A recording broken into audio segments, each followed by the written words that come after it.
Assalamualaikum mamang-mamang, kembali lagi di Mamang Thomas Channel. Di berita mamang sering lihat tentang kasus pembulian pada anak-anak.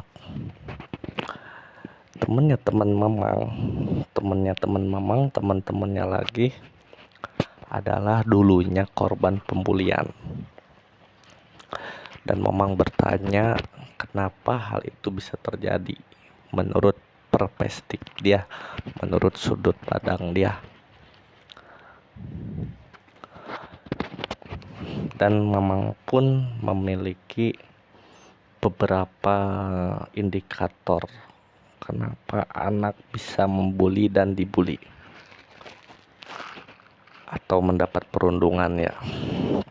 Indikator pertama, takut kepada orang tua atau tidak mendapat perhatian dari orang tua. Seperti contoh seperti ini.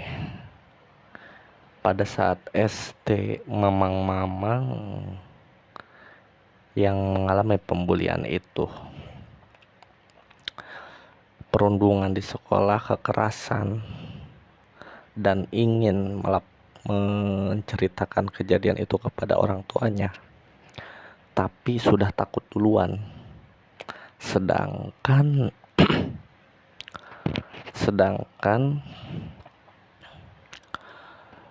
orang tua itu bisa menyelesaikan masalah perundungan tersebut ya, entah dengan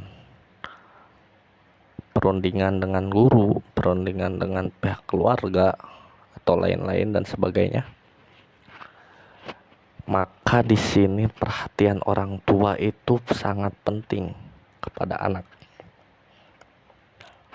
Kita harus belajar, mamang-mamang yang sudah memiliki anak atau mau mempunyai anak di masa depan nanti harus belajar tentang bagaimana berdiskusi dengan anak agar si anak merasa nyaman menceritakan kejadian sehari-hari kepada mamang-mamang.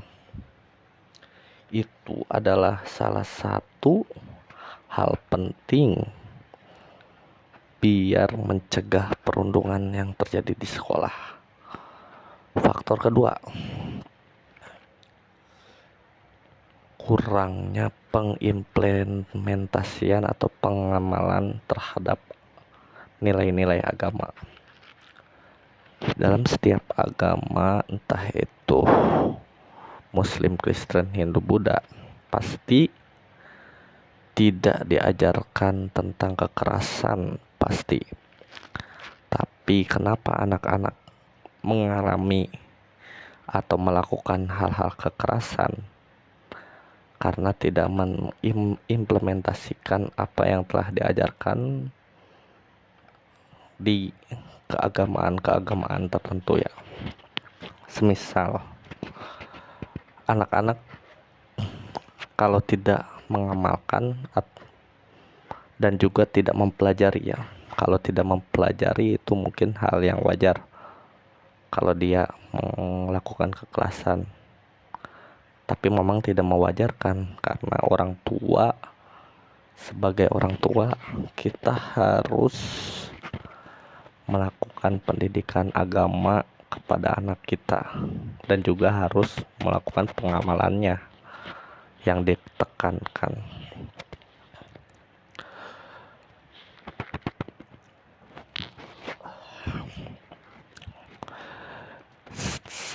Seperti tiap sore anak kecil sering mengaji kepada guru agama gitu.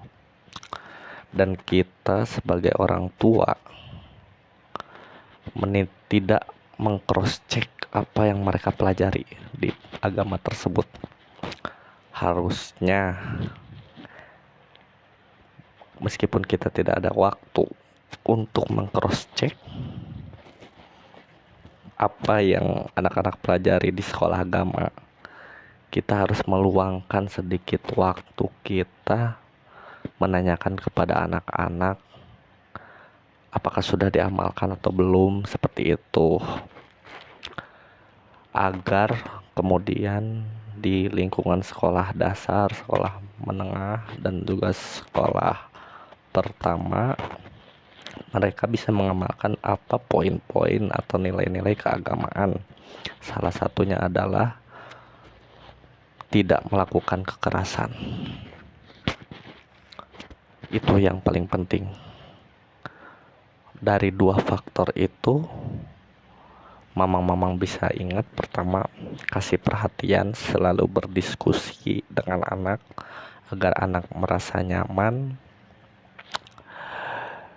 dan juga tidak merasa takut kepada kalian, kepada mamang-mamang ya, untuk menceritakan kehidupan sehari-hari dan juga mengamalkan poin-poin dalam agama.